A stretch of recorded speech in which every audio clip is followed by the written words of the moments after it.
6 صباحا بتوقيت جرينتش، 9 صباحا بتوقيت مصر والسعودية والعراق والكويت، و10 صباحا بتوقيت الإمارات. وبدأنا أول جلسة من جلسات الأسبوع. يوم الجمعة كان الذهب قافل عند 3368، وبدأنا السوق النهاردة عند نفس السعر، ويا دوبك في 20 أو 30 دقيقة وصل من ال 3368 حتى 3388، طلع حوالي 20 دولار في 20 دقيقة.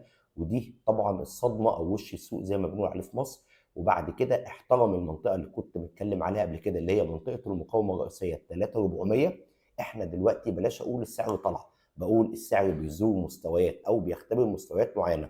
عندنا منطقتين مقاومه فوق السعر الحالي 3400 و3450، وعندنا منطقه دعم رئيسيه اللي هي 3377 اللي هو اصلا قفل يوم الجمعه تحتها. نزل النهارده السعر لغايه 3347، شغال دلوقتي عند 3350.